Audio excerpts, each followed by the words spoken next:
Welcome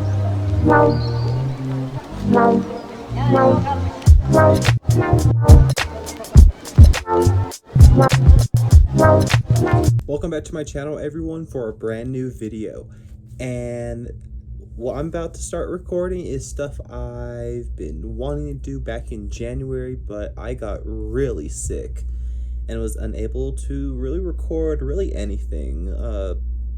Posted whatever I did, like pre-recorded ahead of time, and that's what's mainly up on my channel currently, is stuff that's been done like that, or just a few little things that I was able to do when I was feeling a bit in a good way.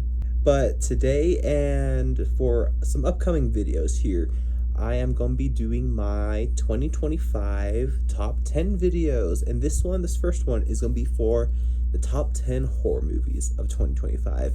I did do a video with Chipmunk170 on our podcast, Fandom, Geek Culture, where me and him both pretty much shared our top 10s and did a little comparison, in a way, kind of of our list. So definitely check out that video here on YouTube or Spotify.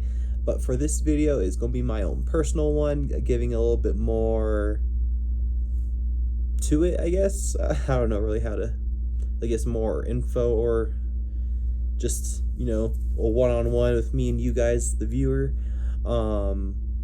But yeah, it's something that is very interesting, because the 2025 horror movies were good and bad at the same time, I will say.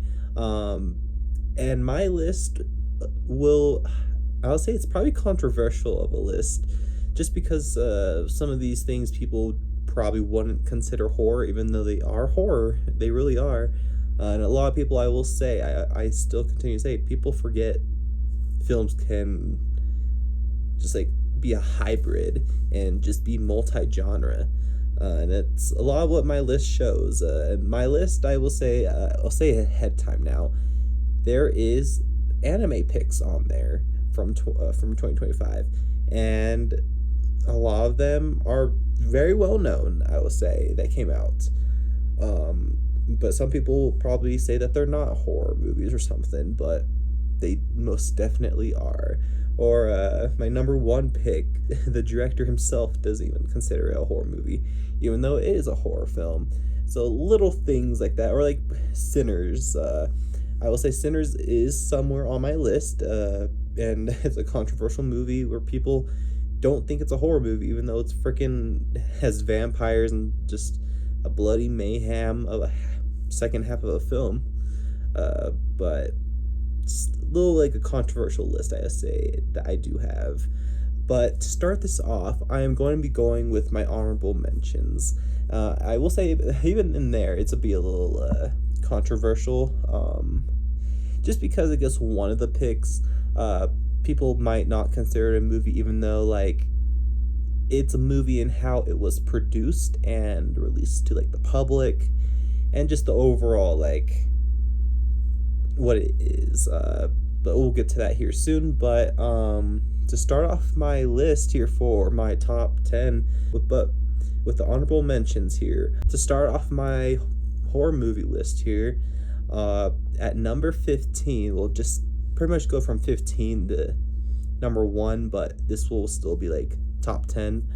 What I have at my 15th spot is Jurassic World Rebirth. Some people might not consider Jurassic Park or Jurassic World, to be horror. I personally think of them as like monster films in a way, especially with how Rebirth did. Like the D-Rex in that film it's a monster. Like it's dinosaur or whatever, but it's a monster. Even since like the original Jurassic Park movie, I've considered this franchise like just horror in a sense, like monster films. Just people freaking die in every film. Like, I don't know what to say. Like, they're sci-fi horror. But Jurassic World Rebirth, it wasn't the best film out of the Jurassic Park franchise. They definitely marketed it in a different way than what the actual film, I guess, was presented to be. And Scarlett Johansson was fun. Mahershala Ali also. Jonathan Bailey, too. but the film's overall product didn't really hit, especially with this new like antagonistic like dinosaur creature, which was introduced as the D-Rex. It didn't. It failed, honestly. Just put it. It really failed to present itself as this horrifying presence on this new island. So like I enjoyed it. It's Jurassic Park in the end. Like, so it was very. I considered if I wanted to put it here over some other picks, but I thought putting it in the honorable mentions was worth it, I guess, to put it. At number 14, I decided to put Stranger Things 5, the finale. This is one the thing I was talking about where some people might say that's not a movie, but the way the finale was presented, got a whole theatrical event for New Year's, and just being a 2 hour thing and just being just this big climax and everything, and even the end credits at the very end was stylized as a movie. Even how you go into it, like they just did your normal like movie title card. They didn't even do the logo, like the normal like theme music or everything. Just very much was more on a movie level of production. Did not make my top 10 list. I'm very mixed on how I feel about the finale. I made a couple videos already on my channel sprinkled around, but I haven't done like a full review yet. I think I might honestly just do a full just video focused on just how I feel. But it was good, but it has a lot of problems at the same time. And then the Duffer Brothers, they just bullshit with a lot of the stuff that they said afterwards in interviews. Just how I feel about it, I wish some things went better around with it, story wise, especially when we get halfway through pretty much the movie. That's pretty much where it feels more of the climax of things, is right there in the middle. And then there's pretty much like a whole hour's ish worth of just kind of epilogue like things. And I kind of felt like it dragged on when it came to that. And then just the underuse of characters definitely hurt the finale, I think.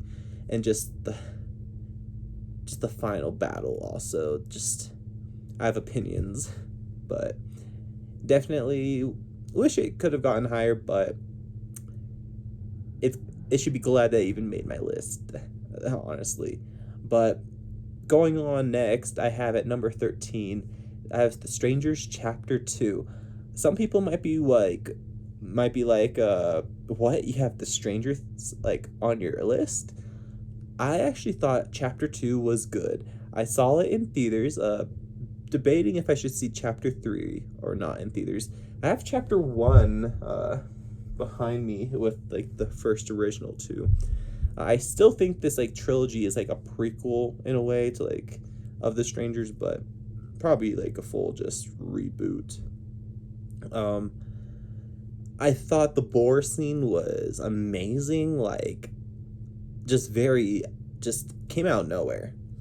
And then just the whole first act to me felt very reminiscent of Halloween 2, the original like sequel to Halloween, just with how that was mainly in like a hospital. I definitely how like the kind of feel of just it gave me just the very nostalgic feel. And then just I kept on just it kept you guessing, honestly, I thought, with who the killers were, with all these different characters she was meeting. Even with the character herself, she was like, are these people like the killers? Like, what do I do? Like, the film I thought was pretty good,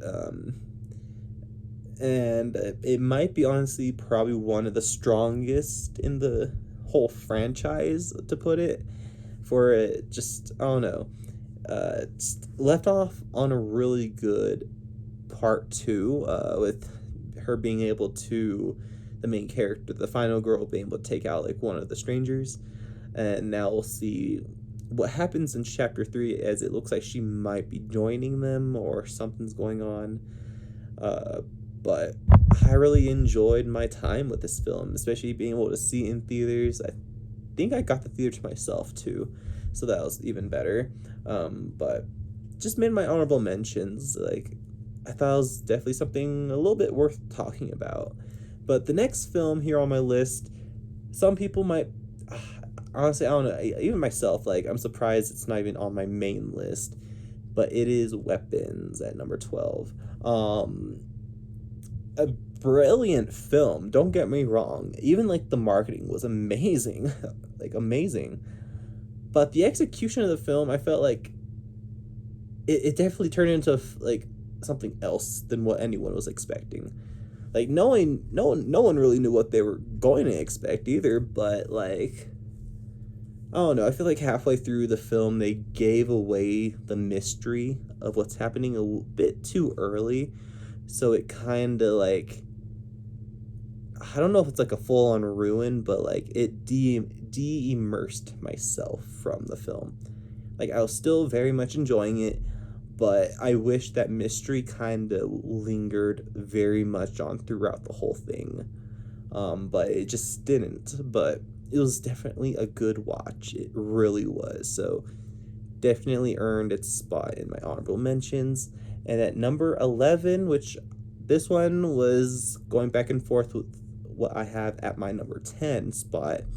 They're kind of back and forth with what I was going to choose, but these are what I chose. But at number 11, Hard Eyes, the Valentine's Day slasher that came out last year for around Valentine's Day. I don't think I got to see the movie until maybe around March, near the end of its theatrical run, but I thought it was really good. Definitely something good and something new for Valentine's Day. First of all, like, Valentine's Day, when it comes to horror, you mainly only have My Bloody Valentine and the remake that they made. So it's kind of glad that we have something new, like, especially, like, still in the slasher genre also. And I thought it was a fun film. Some people have their mixed opinion on it, but I thought it was a good, like, it's not like a rom-com, but like a good, like, comedy slasher type thing going on. Definitely very campy, definitely campy. And then just the whole reveal of who the killers was definitely surprised me. And then some of the plot is just very well shot film. It's just a very well shot film with how it looks all throughout. But definitely, it almost made my top 10, but I thought what I did choose for my top 10 did earn it a bit more. But that was Hard Eyes. Really did enjoy it, and I can't wait to see it again. Hopefully around for this upcoming Valentine's Day, so that'd be nice to watch instead of My Bloody Valentine. So yeah. But going into the main top 10 list, this is where everything gets a bit more, like, descriptive. I don't know how to put it. So at number 10 in my top main list here, I have the Shudder film Dangerous Animals. It is an Australian horror film that has the actor Jai Courtney. You may know him. He played Boomerang, Captain Boomerang, in both Suicide Squad films for DC Studios or whatever, DC. I thought it was a pretty interesting film. I saw it for a mystery film for my theater experience. So I didn't even know what I was going to go into until, title card and everything. Very surprising of a film with how it mixed kind of the thriller genre with, like, not like a full creature feature or anything, but like just the shark genre, I guess, to put it.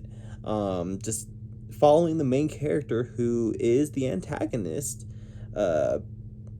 It's this serial killer who runs this boat, like, I think it's I think it's like a sightseeing type of thing, like shark viewing or something. And with this job, whatever business he does, he lures people into a trap essentially and feeds them to the sharks, literally. Just a very interesting, like, psychological thriller, like survival horror. Um, I thought it was a very interesting film, especially for it coming from Shudder. Definitely just a very interesting experience, especially when it comes to like the horror genre.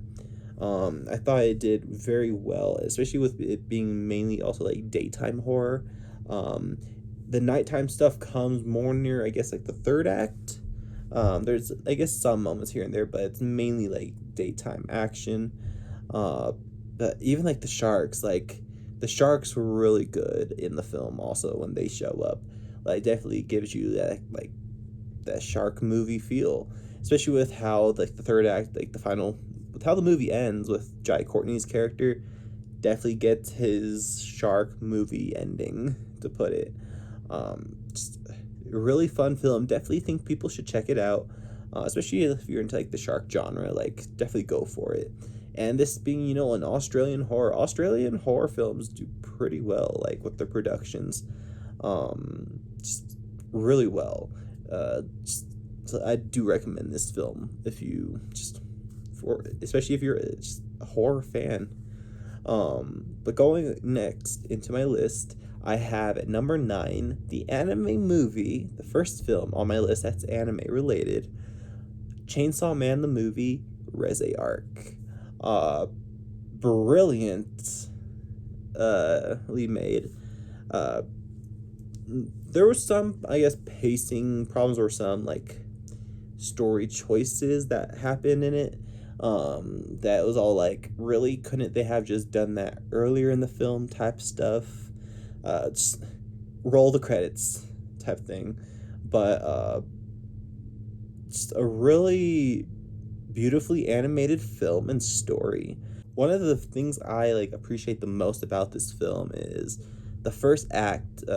Two of the main characters, Denji and Makima, they're going to see this pretty much movie theater type of event. They're trying to just movies from like the morning to the end of the day, and just we're following them just on like a movie adventure, just watching movies, stuff that's kind of just not dealing with the main antagonist, not even going into like the main plot of the film yet. uh and it's just very well just done, and then just having these discussions on the film, just definitely someone as like a cinephile definitely can appreciate for what they did for the story. And then the one, like the character, and both like hating all the films they watch except for like one that like touched them really well. Like, that's how it is in movies sometimes, finding like movies you do enjoy or don't like, but like finding that one that just hits you. Just well done with how they did it. But then when they go into the main plot of the story, uh introducing this Reze character, she's just this, I don't know, like, in a way, I guess, for the main character, Denji, in a way, like this mysterious, seductive, just woman who just enters his life, and it, in a way, like, opens his eyes to just a new world, and to him, it seems like. But, everything flips on its head when it's revealed that she's, like, the villain of the movie, and she's just on a mission to kill him. And just the movie's just so just beautifully animated. Mappa did amazing with how they did this. Just it's just so good. Just a good continuation of going off of season 1. Definitely another good example after like Demon Slayer, showing how you can adapt a movie, like a whole story arc, into movie format. There's probably some places where this might have felt better, like if they did adapt it into like TV format. But it really did work as a movie in the end. Also being a part of the horror genre, just this crazy anime just story with how it blends kind of like body horror and just the supernatural, to put it, just and just this bloody trail of mayhem. Just well made film, and I'm curious to see where this, I guess to put it, series, franchise, whatever to put it, will go next. Like, it really got a lot of people hyped up for what will come next. So just gotta keep an eye out on whatever they do. But to continue my top 10, at number 8, I have Troll 2. Some people might be very like eye raising, like, huh? Troll 2. You put that above like weapons, hard eyes, or like whatever. Yeah, I did. Um, I know some people find it mixed. The first film definitely was better. I do say that. But this film, I definitely thought it was a good little like Netflix event. I don't know, for me at least, since I really enjoyed the first film, I was waiting for this to come out. Um, and I had a fun blast. It's just, it's a monster film, but dealing with, Norwegian like just trolls, mountain trolls, and just being on this like kind of kaiju event of just how large they are. I thought it was really well, and there's just a lot of shocking things happen throughout the film, and just the choices. A lot of these movies have just interesting choices, whether or not they are good or bad, but it just for their plot, just very interesting. Very some very cheesy moments, I will say, some very cheesy moments, but just the overall film, just beautiful, just beautifully shot. Um, Color palette choices for certain locations was well thought of, I guess, to put it. And just the kaiju like fights, I thought were pretty decent. Like the third act, like having a whole town work together like that, to just having them come together for a cause like this, it's good to see, because you don't see that in the world a lot. Like there's so much divide, like so much things being divided, and it's just nice to see like a unity like that happen. But fun film. Like I said, the first film was just very well made, as the first of the franchise, but bring something new to the genre. This didn't bring too much anything new, but did just a good job, I think, continuing off of that first film. And I'm very curious to see what they do next, as they did kind of leave it off with like a little cliffhanger ending that there might be a Troll 3. So definitely keeping an eye out for whenever that comes out. But definitely, it made my list. Like, I had a fun time. Like, I didn't really mention it, but like how I like really depict my lists is my overall experience with the film, and just just my overall thoughts on the film, like the story and everything, like just how it all adds up, I guess, in the end as an overall thing. But it made my list. It really did. I was debating if it should go into honorable mentions, maybe even like moving weapons or hard eyes up into it and putting it more down. But I really thought on it, and I enjoyed it enough for it to be in my list.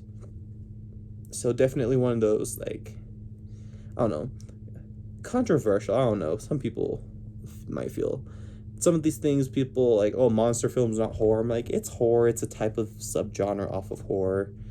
Like, that's what, like, kaiju stuff, like Godzilla, like, it's all horror in the end, like sci-fi sometimes, depending on how you do it. Continuing on my list, we have at number 7, The Gorge, that came out I think a year ago in February, with Anya Taylor-Joy, Miles Teller, and Sigourney Weaver, the amazing Sigourney Weaver. I had fun with this film. It was an Apple TV release. I didn't go theatrical, maybe like a mystery movie some places, but nothing big on a release. And this one was like a very much of a hybrid film. Just romance, action, horror, sci-fi, just a lot of stuff going on for it, but it was just a very interesting executed film. And I thought that they did the blend of genres well with the story. Definitely kept you not knowing what was going to happen for certain scenes. Like when they were doing a lot of the romance stuff, you didn't expect a lot of the action to start up right when it was. So that was very interesting. The actors in this film, they did an amazing job with what they did. I'm not normally a Miles Teller fan, but I think he did really well for this film. He also probably looked his best in this film. Um, just, I don't know, like his chemistry with Anya Taylor-Joy, I thought worked. And then, especially seeing them in like these roles was very interesting with just how the plot of the film goes. And then Sigourney Weaver being like the third, like kind of like the final villain, to put it. Very well acted film. And then just the whole film as itself, just because I don't really want to give away too much spoilers on these things because they are worth watching. But just the way they blended everything and the mystery of what the gorge is, it's just a fun adventure to go on, a thrill ride. Just you just don't know what's happening. And then the way the film ends, and just such a blast, to put it. I rewound it so many times. Like Sigourney Weaver's character, like I don't know, like for that scene, I just had kept on rewinding it. I thought it was very very well executed, like fuck you in the face kind of like type of scene. I don't know. Just very well. Just, I had fun. But to continue on, we have at number 6, Final Destination Bloodlines. This film was an amazing revival for the franchise, as the last film was Final Destination 5, which was like 2011, which was also a prequel film that kind of like clockworked the whole series altogether. But this film kind of continues that with it being there, but like branches out more, but also ties it even more together, explaining kind of why more on like why these things are happening. And then being the final film for Tony Todd, rest in peace, an amazing final performance for him, especially his monologue, being both for the film and honestly in the end like for us in real life, just a final goodbye type of speech. Probably one of the best looking in the franchise, production wise, and just how everything goes. Going in a way, spanning a generation of like a family within like generations, with how this, in a way, you can call it like a curse, the Grim Reaper, but like a good way of like having it like something your ancestor did and having that now affect you as a modern person. Just so visually well done, especially when they came to the tower. That whole tower was, what a scene. The suspense with just the glass breaking and everything, and then just the rest of the film when it came to the actual deaths, like the suspense of like who's going to get it next. Like even though like we know the rule of like the order and stuff, this film kind of like went out of it because little surprising things was being mentioned, and then that would like change who people thought was going to get it, to pretty much just what a good revival for the franchise. I hope that Warner Brothers, New Line Cinema, whoever, that they continue. Like it was such a success, like bringing this franchise back. It was it felt more fresh than anything. And then just they upped the notch so high. They upped the notch that this is literally like probably the best in the franchise, like the best now. Like, oh no, the former films, like this film slaps that all of them in the face, I think. I don't know, but so good that it had to make my list. At number 5 going on, we have another Warner Brothers film, Sinners, from Ryan Coogler, starring Michael B. Jordan in a dual role as twin brothers, to put it. amazing film. Another kind of hybrid film, kind of like The Gorge, but more on like a period, like a period vampire film. This is the film that a lot of people do not believe is horror at all, which I don't know why. It sounds like it's people who've never seen the film. If the first hour is probably more on the drama side and period stuff, but there's little things like sprinkled throughout the hour that is on the horror side of stuff. But then when we get really past that first hour mark, that's when things kind of go on like a crazy like spiral in a way of just introducing these vampires, these Irish vampires. Just what a well-made story, that it all takes place in one night also, which is the crazy thing. Like a group, like a town's worth of people just going out on one night trying to have fun, and then it ends in such horror, like, or really horror, for pretty much everyone. Just a battle against vampires. I don't know what people don't understand with that not being horror, like with it being a bit with action and everything. But it's just so good. I think the vampire genre definitely needed this film. The just the whole genre has been kind of lacking lately. So this film really helped revive a lot of things, especially with like the period genre side of stuff too. Props to Michael B. Jordan with his acting in this film, being able to dual role. I know that is not an easy job to do, doing that just double role, but just being able to tell the story that he was able to do with all these amazing just cast members, just in a way, it's like a magical horror experience that came out for 2025. And I wish it got higher on my list, but it made it just right there in the top 5. It's just such a film that people do need to watch. Like, you do need to watch this film, like, especially like, if you like vampire stuff. What are you waiting around for? Like, for real. Definitely a worthwhile film if you've not seen this, so definitely recommend it, so go check that one out. At number 4 here on my list, we have Mononoke the movie, Chapter 2, The Ashes of Rage. This is another anime film on my list. Definitely also like very last minute also that got like added. The last thing I've pretty much watched for like the 2025 just season, to put it. I watched all the anime pretty much right before it, and just right after that, right into it. Didn't even know this was going to be for 2025, so as I was watching the anime, I was all like, okay, let's hurry up, watch this, and watch the film, and see if it could make the list, and it sure did.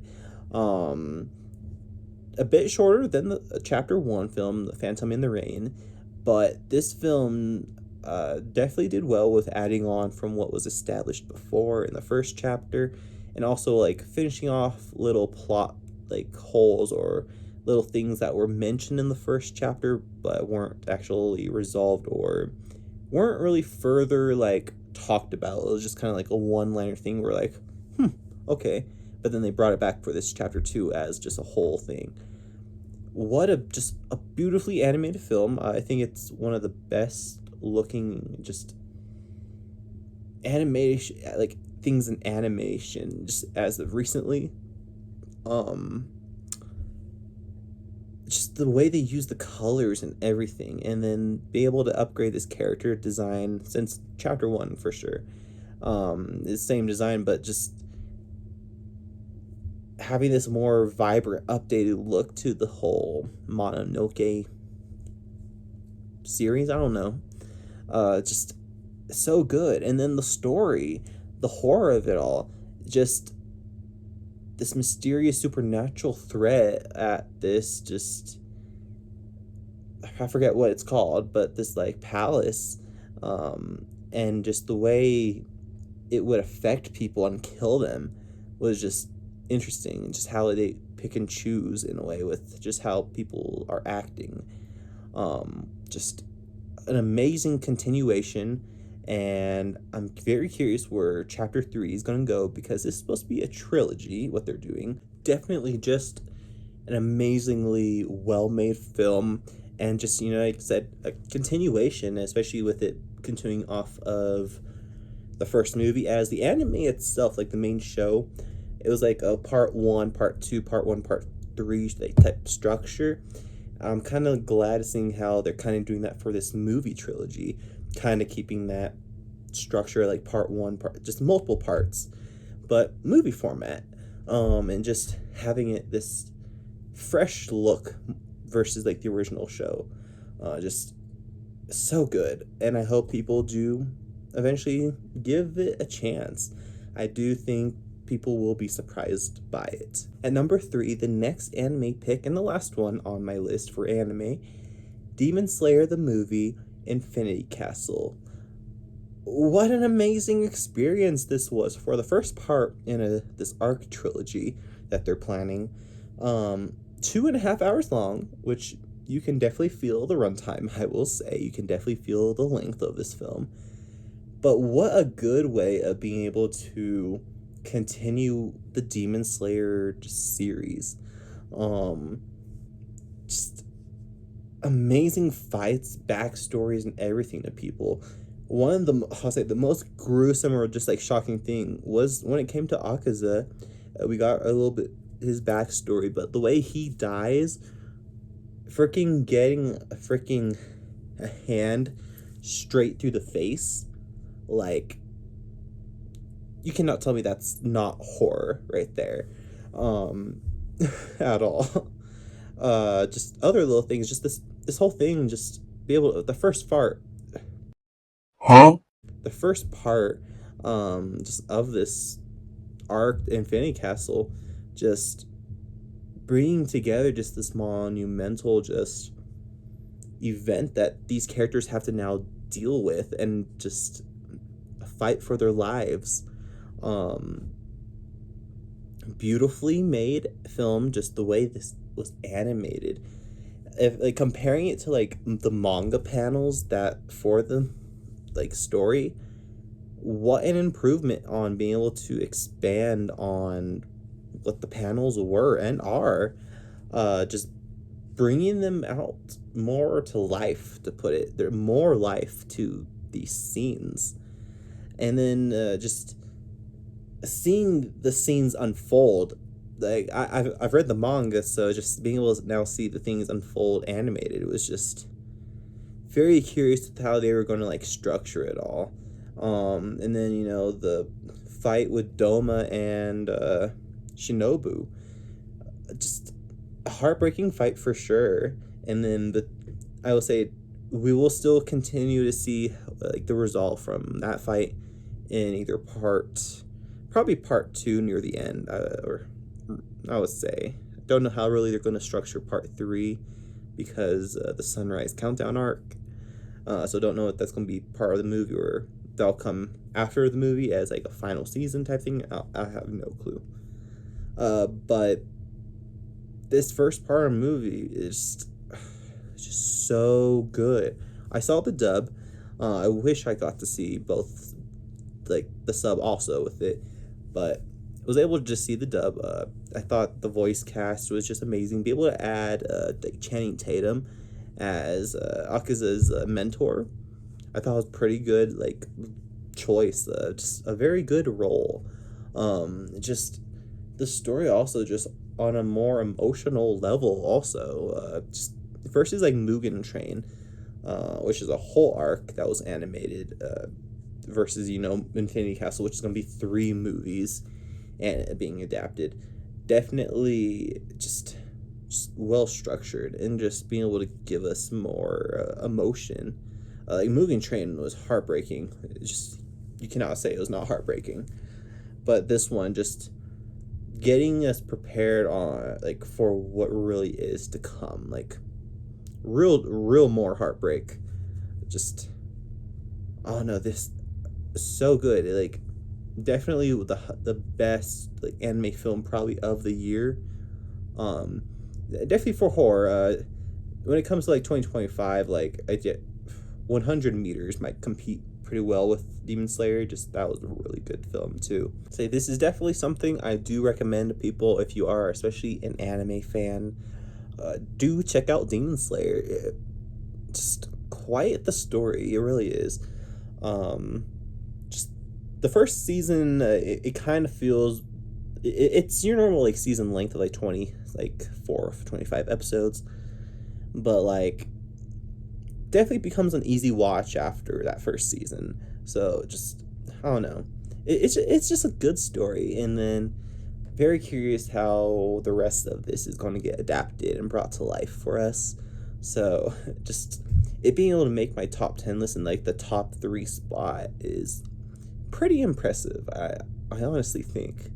But to continue on, the next two, we have at number 2. This one was probably going to be my number 1 spot, but unfortunately, my number 1 spot was made and everything, so that brought down my whatever is now my number 2 spot. And this is A24's Bring Her Back. This is another Australian horror film from the Rucker brothers. Don't know really remember what the actual names are, just their YouTube names.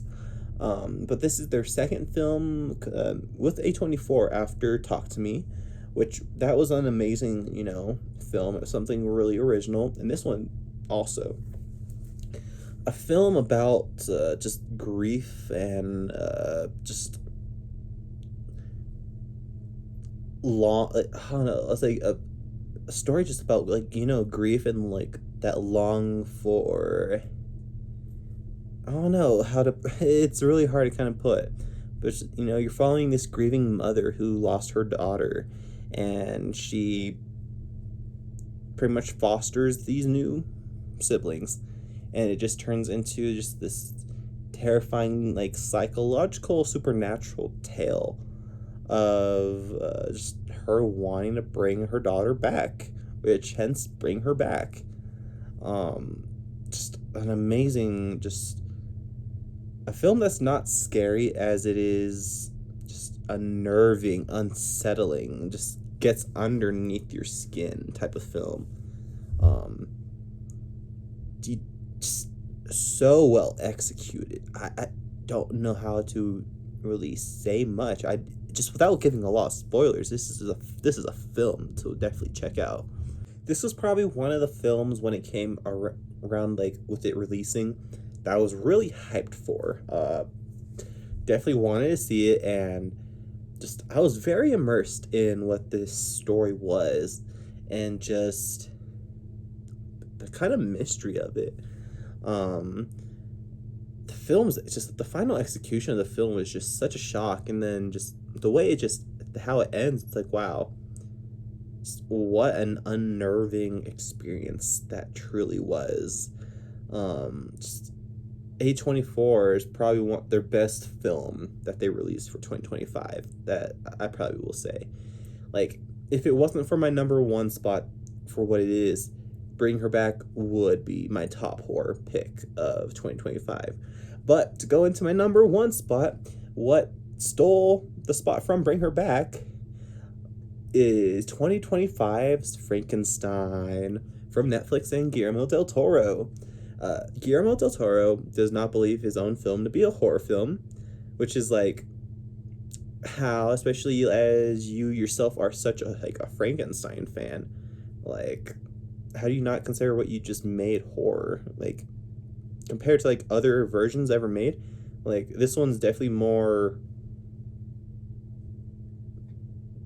gore. I don't know how to put it. This film though, I got to see it in theaters for the limited 2-week release that they did have for this, so that really helped place where this film is. But the film was just so good within itself. Had Mia Goth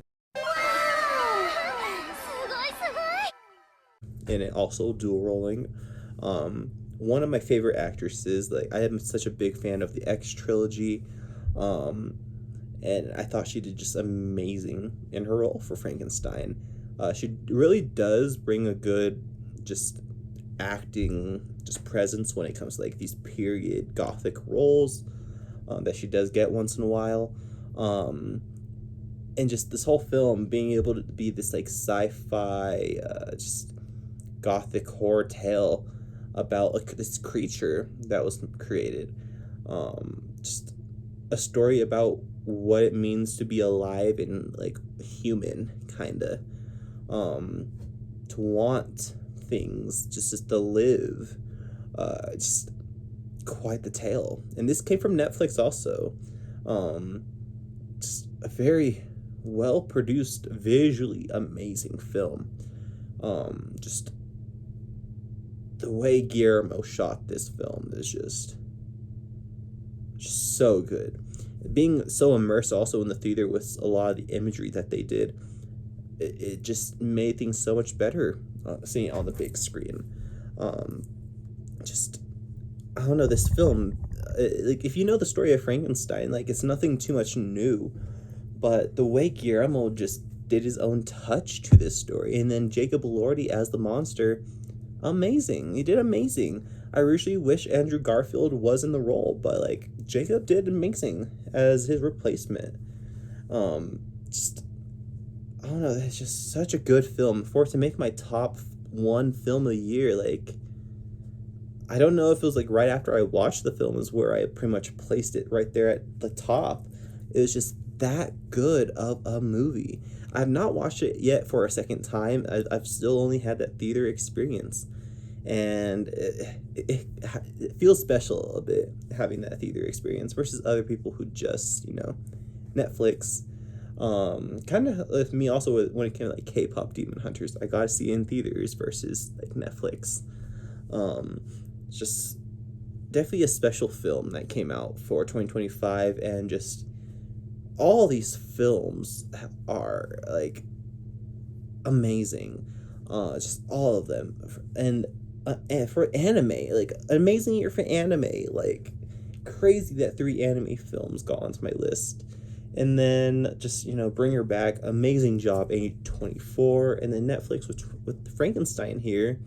Like, just what an amazing film that got created. And just so pleasing, just great cast with having also, Oscar Isaac as, Frankenstein, the doctor. But it's just a great film that came out. And just, I'm very curious how 2026 is going to turn out for horror. Every year is so different. Like, seeing this year's, it's definitely was an interesting year for horror, as it's wasn't like your most traditional horror films that made my list. But what a year it really was. I'd be very curious to see what your guys' opinions and thoughts are on my top 10 list here. What you kind of thought was surprising about my list, maybe like the anime picks or my number one pick, something. Be very curious to hear your opinions, and of course, the video I did with Chipmunk on our podcast channel, the stuff over there. Very just curious what your guys' thoughts are. Definitely going to be continuing these top 10 picks for 2025. Don't know which one I'm going to do next, but this one was definitely like the main one to make sure I do create. Just, I don't know how to say. Yeah, just what an interesting year for 2025 horror. So, like I said, just let me know in the comments down below all those thoughts.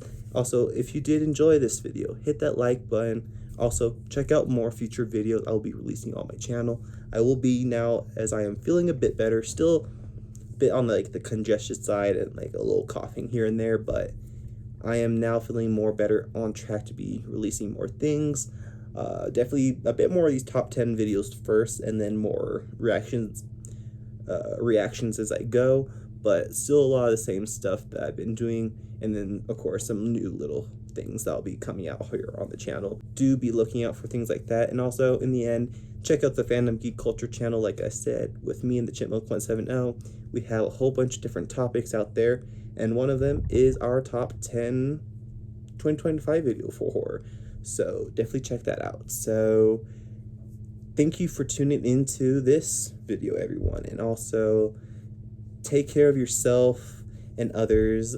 Just with everything going on, just take care and have a good rest of your day or night. Just thank you for checking me out, and take care.